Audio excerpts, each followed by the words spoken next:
ito po yung ating kanin.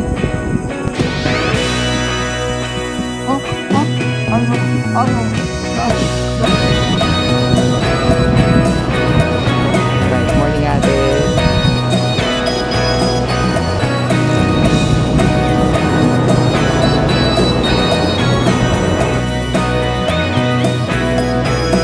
Samahan niyo pa po ako hanggang sa pag-spend ko ng buong gabi, hanggang pag-isip ko po ng umaga. From time to time nagigising ako kasi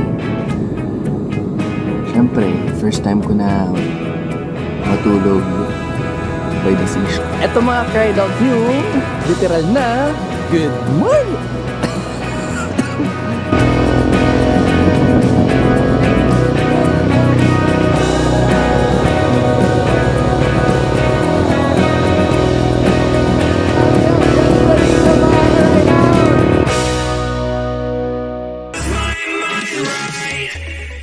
Good morning po mga cried out. So nandito tayo ngayon sa may T-Plex. Pero bago yan, dumaan at pumasok muna tayo ng NLEX or ng North Luzon Expressway. So yung North Luzon Expressway, dyan nagsimula yung ride out natin for today. Kaso kanina medyo madilim pa at talagang around 4 AM pa, kaya hindi muna tayo nakapag-vlog masyado. So, ang North Luzon Expressway ay may habang approximately 84 kilometers. Pero yung pinaka-kabuuan niya ay 101 kilometers. And then after nyan, pumasok tayo na SCTEX. Ito rin yung kaduktong ng NLEX, which is the Subic-Clark-Tarlac Expressway. After SCTEX, nandito na nga, T-Plex po ang kasunod o ang Tarlac, Pangasinan, La Union Expressway. Ito yung kumukonekta mula Tarlac City hanggang Rosario, La Union. Tara, breakfast po tayo. Sandwich at saka kape po. So hindi tayo bumili ngayon dito para makapag-conserve na rin tayo ng pera. Ang mga expressway na katulad ng T-Plex, SCTEX at saka NLEX, ito yung mga daan papuntang norte na kung saan mas makakonserve yung ating oras para makabisita sa iba't ibang probinsya pa dito sa Pilipinas. Bukod sa pagsakay ng mga private vehicles, merong mga bus companies na available din dito. Tulad na lang ng Victory Liner, Dagupan Bus Company 5 Star. So ito yung mga bus na bumabiyahe mula Cubao hanggang Pangasinan, which is yun yung pupuntahan natin for today's video. Kaya mga ka-ride out, tara, let's go! 6.5 hours later. Kaya pumili tayo ng tilapia pang ihaw natin. Opo.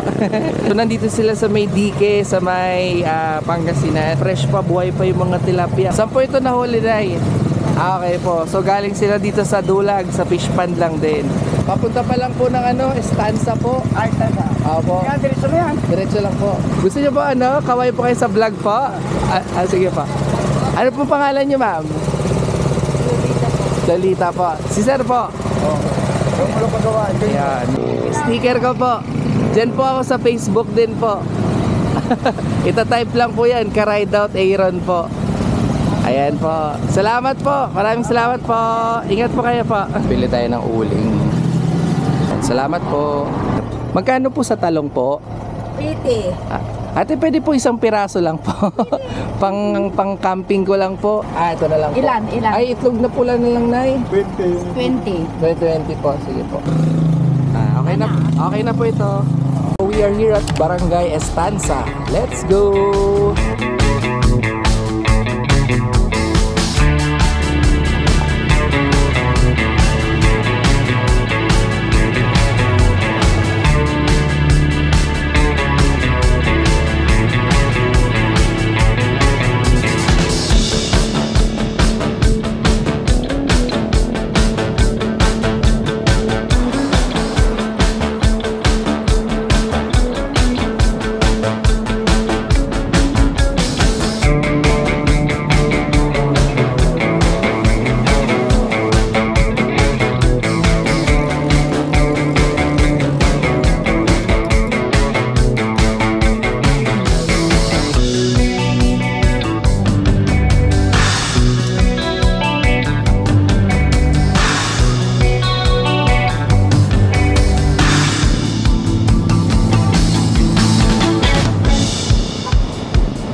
po mga ka-ride out.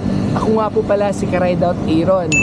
For today's video, samahan niyo po akong i-explore ang Estancia Beach. Dito po yan sa may Lingayen, capital po yan ng probinsya ng Pangasinan. Kung ano yung mga experiences ko, kung kinaya ko bang mag-overnight, kung ano mga expectation ko. And then, syempre, hindi mo mawawala, kakabahan ka dahil unang-una, napaka-raw ng lugar. Ibig sabihin, walang tubig, walang CR, walang kahit ano. Kailangan mo lakas ng loob para makasurvive ka at makita mo yung ganda ng umaga dito sa may Estancia Beach. Tara mga ka-ride out, samahan niyo po ako. Let's go!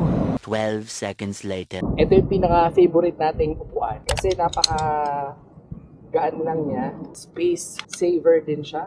Kaya-kaya mo siyang dalhin. Isang lagayan lang ng plastic. Sundan mo na lang yung pinaka-pattern para ma-assemble yung buong structure ng upuan. Tapos, wag mong kakalimutan gawin. Opo. Ay, salamat. Sarap. Tapos may ganyan na kaganda na view. Ngayon pa lang, masasabi mo na ka-ride swak na naman. May nakilala po tayo dito. Si Chris. Taga? Saan ka dito, Chris? Lingayen din. Okay. Si Chris ay 23 years old na. Ang napansin ko sa kanya mga ka-ride out, tayo, nagbibisikleta rin tayo. And si Chris, ang kanyang bisikleta ay isa rin sa pangunahin na ginagamit niya upang maghanap buhay. Kasi tayo rin, Chris sa Manila, nagkatrabaho din si Kuya Aaron. Nagdi-deliver naman ako ng mga bangus sa Manila. So, merong nakalagay na basket doon sa likod ng bisikleta ko. So, si Chris, ganun din siya. Kaya, naramdaman ko yung sitwasyon ni Chris ngayon na malaking factor din yung pagbabike sa kanya na parte ng hanap buhay niya. Chris, gano'n matagal ka na nagtitinda? Ngayong May. Okay. Tapos, kumbaga ito, sila mama at papa mo ba nagsimula rin yan? Okay. So, itong pagtitinda ni Chris na ito mga ka-ride out, siya lang yung nag-isip nito na maglako dito. Pero mostly, Chris, dito ka sa Estancia talaga or pati ibang beach pinupuntahan mo? Dito na. Tapos sa kalsada rin ba minsan? Pagpa-uwi. So, Chris, pagka nagtitinda ka, anong oras ka nagsisimula magtinda? Pag may occasion, Alas 6 ng umaga. Madalas yan kapag piyesta ng dagat. tas yung kapo. Piyesta ng Pantay, di ba? So usually mga ka-ride out, pagka may mga okasyon dito sa Pangasinan, alas 6 pa lang si Chris, umapalaot na rin. Usually Chris, sa isang araw, kumbaga, anong oras ka naman nakakauwi? 7. Alas 7 na rin, alas 8 ng gabi, paano yan pagka umuulan? Anong ginagawa mo na pagka gano'n? Bisilo. Hindi ka na umuwi, gano'n. Tapos maglalako ka ulit. Tutuloy mo ulit. Si Chris, napansin ko, itong Chris, itong bike mo na to, sa'yo to or... Lalakad-lakad lang ako. Okay. Pupunta sa mga bahay-bahay. Lalakad lang. Binubuhat ko pa. Okay mga karera. Dati si Chris, bago siya magbisikleta, nagsimula siya sa paglalako, gamit lang ang paa. Lakad lang, buhat lang ang ginagawa niya para maibahagi niya yung mga paninda niya. Tapos Chris, paano ka nagkaroon ng bisikleta? Pinag-ipunan ni Chris. Tapos, kumbaga, ngayong May, doon ka nag-start mag-bike. So, ang mo yan, Chris, nung nagkaroon ka ng bike, isang buo na to, or ito lang muna, or magkasama na. Magkasama na. Ang napansin ko rin mga ka-ride out, yung kadena ni Chris is nasira. Anong nangyari dito, Chris, sa kadena mo? So, ito po, anong nangyari, Chris, dito sa kadena mo? Napirsa kahapon, napidas. Baka umaahon ka kahapon. Pagka mabigat din, tingnan nyo po. Natanggal po yung kadena ni Chris. So, nakaka-relate din tayo sa kanya kasi po, nung tayo po ay napuputulan ng kadena or natatanggalan ng kadena, madalas po yan kapag napupuwersa yung ating bisikleta. Kaya ganito po. Chris, paano mo ipapaayos yan ngayon? Saan mo dadalhin siya? Kailangan ko munang makabenta para... May pampaayos. Kailangan munang makabenta ni Chris bago niya paayos yung bisikleta niya. Ako, kumbaga, mas okay na ipaayos niya yung kanyang bisikleta kasi ito yung parte niya at katuwang niya sa hanap buhay. Tignan natin yung mga paninda ni Chris dito. May pugo na binibenta si Chris dito. Tapos dito, Chris, ano naman? Balot. Balot at penoy pala dito. Akala ko dito nakalagay yung soft drinks si Chris. Chicharon? Ano chicharon to, Chris? Macaroni kasi yung itsura ng chicharon parang yung macaroni sa pasta. Okay. Tapos, meron din dito si Chris na mga sigarilyo. Dito, may mga chichirya. Tapos, ito pala, merong cooler si Chris dito. So, andito po yung kanyang tubig at yung mga soft drinks niya. Minsan, may araw na matumal. pag maulan, matumal. Pag may bagyo, mahirap talaga makapit. Pero may araw naman, Chris, na may biyaya talaga. Diba? At least kahit paano nakakapawi ng pagod. Chris, maraming salamat and thank you. It's a blessing na nakilala natin siya dito sa May Estancia. And alam ko marami ding tao makaka-relate. Basta may sipag, may tiyaga, huwag susuko. Diba? May positibo tayong pananaw sa buhay. Walang trabahong madali, pero masarap yung meron kang marangal na trabaho. Pagka pumunta po kayo na Estancia, makikita niyo si Chris dito and yun, pwede niyo po siyang bilhan ng kanyang mga paninda. So, thank you, Chris. Para konting tulong kay Chris sa pampagawa niya ng bisikleta niya kasi part na ito ng kanyang hanap buhay. So, Chris, ito, ano mo lang yan. So, para maipampagawa ni Chris ang kanyang kadena. Kasi importante yan. Pagka walang kadena, hindi mo gagamit yung bisikleta, mabigat, Chris. Sobrang bigat. Okay, so, thank you, Chris, ha. Pwede ba ako magpa-picture sa'yo? Pwede. Wait lang.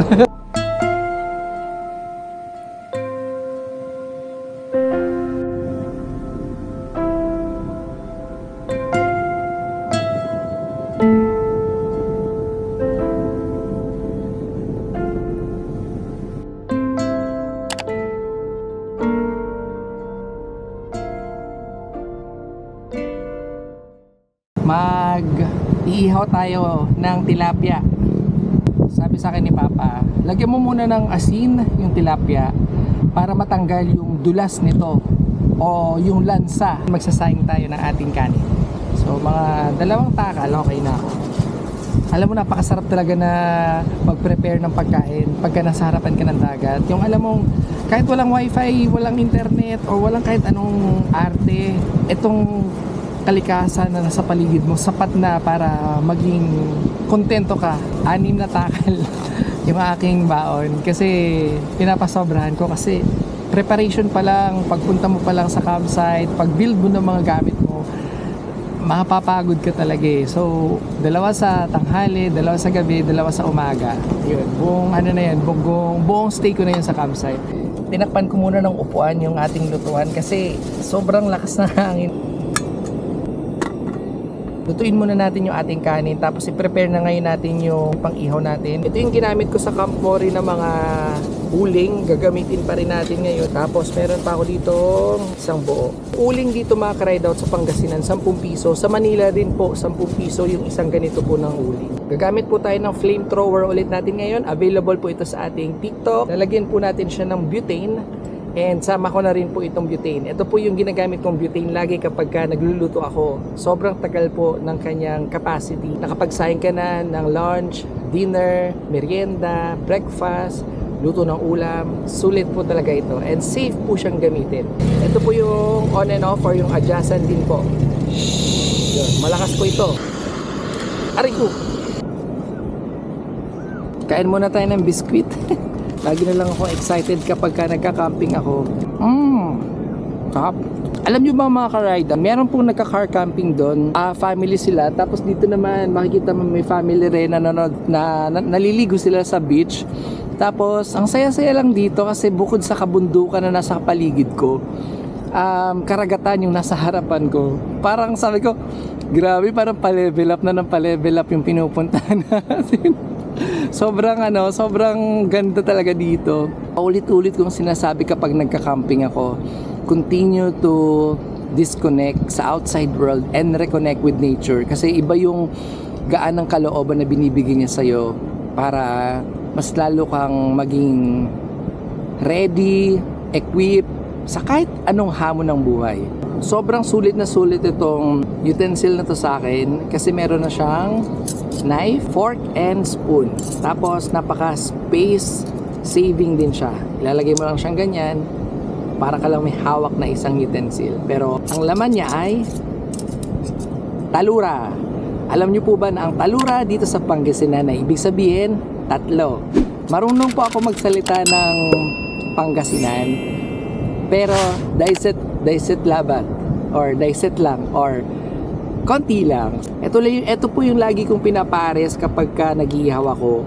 Talong at saka inihaw na tilapia. At ito po yung ating kanin. Yun, malapit na maluto. Ito po yung ating tilapia. Laki nito oh. Grabe yung mas malaki pa sa palad ko. Ito napaka-importante sa akin tong chair na to kasi pag nagluluto ako, mahirap yung masyadong mataas. Si mama ang nagpabaon sa akin ito eh. Nakalimutan ko na naman yung pamaypay. Ma, I love you talaga. Salamat. A few moments later. Habang hinihintay natin na mainin yung kanin tsaka maluto yung ating talong, check natin yung seashore. Ganda oh. Ang lakas ng alon ngayon. Pero ay high tide yata ito ngayon eh. Oh, high tide ngayon mga ka-ride out. Andun yung ating tent. Yun, so mag-overnight tayo for today's video mga ka-ride out. Solid oh. Ganda. Sabi ni ate, usually pag high tide, umaabot yung tubig dito sa part na to. Yan.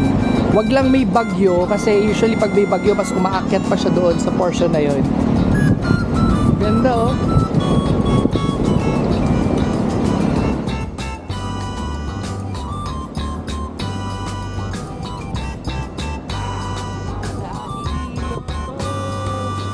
Bukas subukan natin na makapag ATV. Maganda rin dito yung pinaka shore ng Lingayen. Si Papa gusto rin matry yun eh.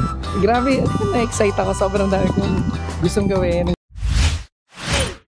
Good morning mga ka-ride out mula Luzon, Visayas at Mindanao ng Pilipinas. Tara, kakain na po ako at sa wakas makakain tayo na mas maaga-aga sa ating camping ngayon. Mga ka-ride out, mga antila, ito po ay salita na taga-Pangasinan na ibig sabihin, tara, kain na. Or tara, kain tayo. Sarap. Yung kanin natin may tutong pa oh. At ito po yung ating inihaw na tilapia at talong. Gumawa po ako ng sausawan, suka, toyo, tapos fried garlic. Ay, wait lang. Pray muna tayo. Grabe, solid.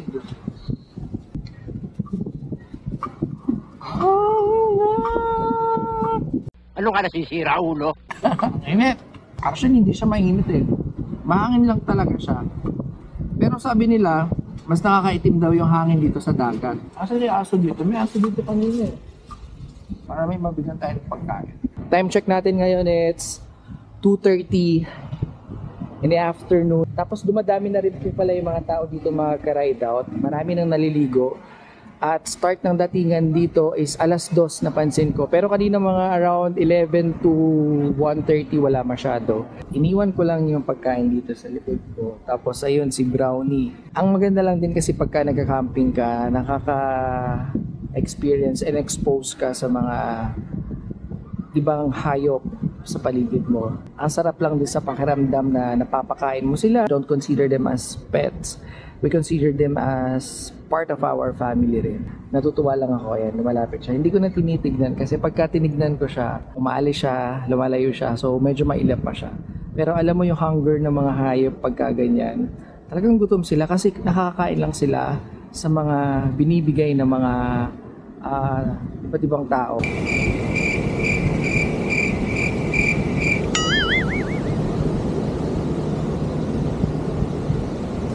Grabe mga ride out, nakakaantok. Wala pa ako nagagawa ngayon simula kanina. Grabe, alam mo yung ang sarap lang umupo dito. Ang sarap ng upuan ko, promise. Nakasandal ka hanggang ulo, hanggang likod, stretch mo siyang ganyan.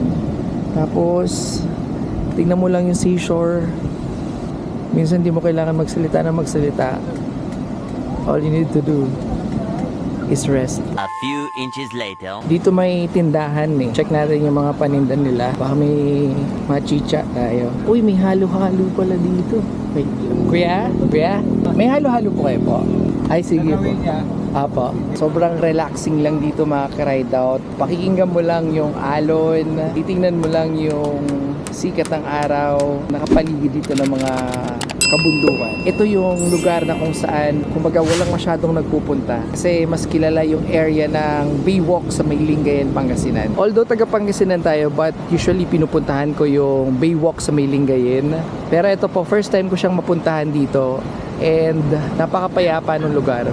Nung pagpasok ko kanina, nakakita ko na parang ground level doon na may mga baka. Sabi ko, ito yung sinasabi nilang New Zealand dito sa may Pangasinan. Makikita mo yung mga baka kumakain ng mga damo, and then yung napakalawak na lupain doon. Grabe, sabi ko, parang hindi mo akalain na sa lugar ng Pangasinan may ganong klase ng kapatagan. At pagpasok ko kanina dito, walang entrance fee, as in free yung buong area. Ang merong fee is yung overnight stay natin na 500 pesos. So yun, kay Ate Juvie din natin siya binigay kanina. And then, ang maganda, siya yung naghanap ng place natin. And then, siya yung nag-facilitate nung area natin. Mas safe, tapos mas makikita mo yung buong karagatan dito ng Lingayen. And one more thing pala, dun sa 500 pesos natin, meron siyang kasamang long table. Hindi naman siya long, pero semi table. Tapos meron din siyang steel chair. So dito sa area natin na to, may trapal. Tapos I guess parang nipa yata ito. Ayan, so yan, ito yung magsisilbing bubong natin. Ang sinetup kong lugar is dito yung aking nature hike na tent, table ko, ayan, kitchen ko, may water ako, ito yung lutuan ko. Sinetup ko muna yung pinaka canopy ng ating nature hike. Regarding naman sa sand, mga ka-ride out, ang maganda dito, hindi siya yung parang bukol-bukol. So flat lang yung surface niya, kaya hindi masakit sa likod. Another question, mga ka-ride out, meron po bang CR dito? Meron po bang pwedeng pagliguan after sa beach po? And meron po bang tubig dito na inumin? Ang kasagutan po dyan, mga ka-ride out, medyo. Okay, bakit medyo? Dito sa area na to, meron ditong parang silang CR. Pwede kang maligo dyan, magbanlaw, okay? Tapos pwede kang mag-jebs dyan din. And then water, drinking water. Unfortunately, mga ka-ride out, walang drinking water dito ulit. So ang ginawa ko, nagdala po ako ng tubig ko. Ano pa bang question natin? Alam mo yung question lagi sa isip ko ngayon, safe ba dito? Ayun talaga, as in talagang nasa open area tayo. First time natin, kasi before yung mga campsite na pinupuntahan natin, may gwardiya, 24/7, tinatawag sila na information desk, pero ito as in talagang open area siya. Itong Lingayen Gulf ay may haba na 56 kilometers or 35 miles. Simula yan dito sa may Lingayen hanggang La Union. So, imagine mo na 56 kilometers yung buong pinaka-harbor niya sa karagatan ng Lingayen. Maraming bayan yung nabibigyan ng magandang, kumbaga, serbisyo ng inang kalikasan dahil sa karagatan na to, maraming nakikinabang na Pilipino sa kanilang hanap buhay rin. Kaya napaka blessed tayo na pinagkalooban tayo ng Lord ng ganito kagandang karagatan dito sa may Pangasinan. Yung ibang country, sa totoo lang, wala silang ganitong kahaba na gulf. At ito yung pinakaisa sa pinakamahabang gulf dito sa northwestern ng ating bansa. Mga ka-ride out, sa sobrang ganda ng sunset dito, yung iba dito sila nagpi-prenup. So may nakita akong isang prenup dito. Ayan, isang prenup. Then yung isang prenup nandun. Sa lahat po ng camping ko, lagi po ako nagdadala ng katol or insect repellent. So magdidilim na. Reason kasi kaya gumagamit sila ng ATV ngayong oras na to, hindi mainit, tapos kalmado lang yung panahon. Unlike kanina, sobrang init. Tapos ito po yung kabundukan po yan ng Sual. Kung titignan mo, parang napakalapit, pero sobrang layo po niyan. Lahat po ng nakikita ko ngayon, hindi ko na matatanaw yan mamayang gabi kasi sobrang dilim na daw po dito. Ang tanging magiging ilaw na lang po natin ay yung mga reserve po natin na power banks and then light bulbs. So yun po yung magiging challenge sa atin mamayang gabi. Kaya samahan nyo po ako hanggang bukas kung paano ko po may susurvive yung gabi. See you, mga ride out. Wait lang, mamaya na tayo mag-good night.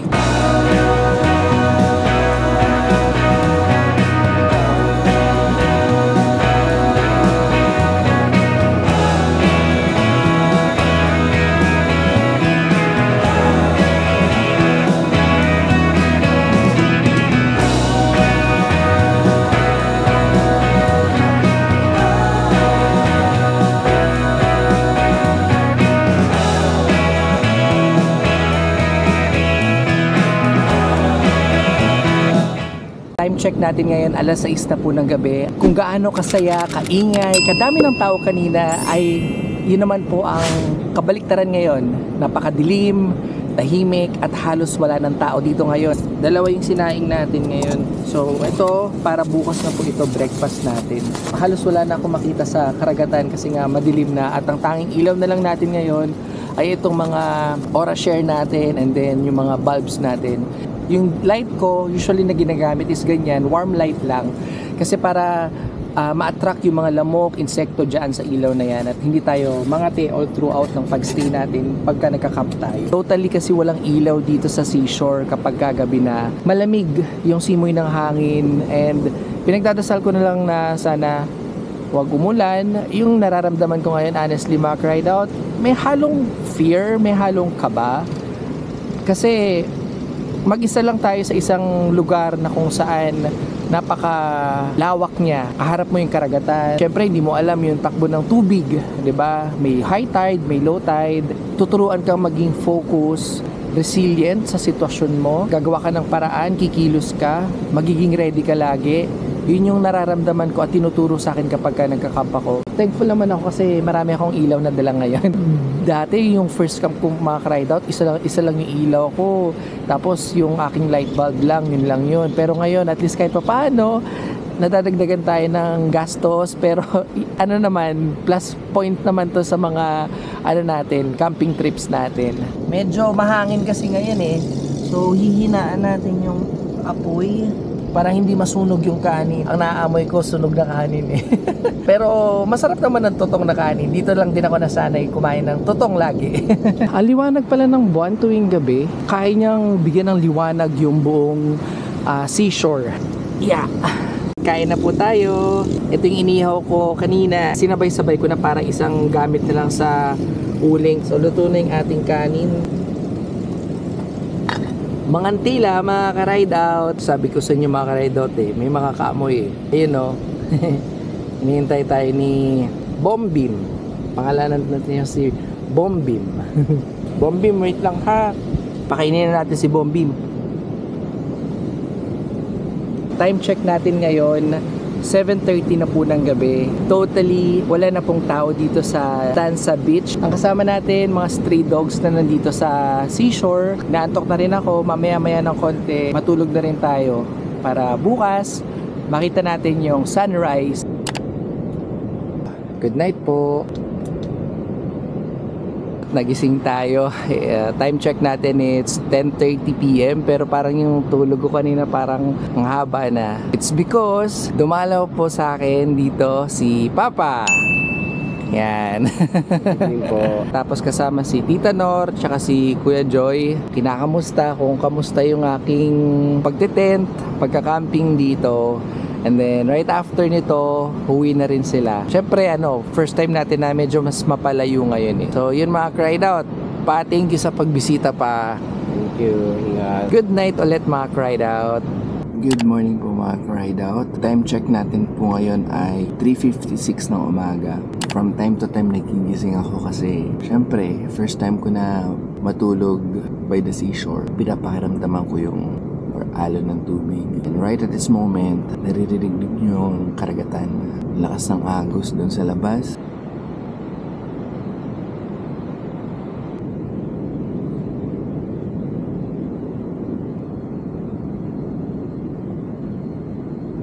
Good morning po mga cried out. Time check natin ngayon, it's 5:30 in the morning po. Dito mismo yan sa may Stanza Beach, Lingayen, Pangasinan. Nauna talaga akong magising sa sunrise. Sa lahat ng mga campings ko, lagi kong inaagapan yung sunrise. Di bali nang magising ka ng maaga kaysa magising ka ng tirik na yung araw. As of the moment, mga cried out, ito yung literal ulit na good morning po sa inyo. At lagi po kayong maging masaya at maging inspirasyon sa ibang tao. Habang nagpapakulo tayo ng ating tubig para sa ating mainit na kape, check natin yung seashore ng Lingayen. Ito mga cried out yung literal na good morning! Good morning po mga cried out!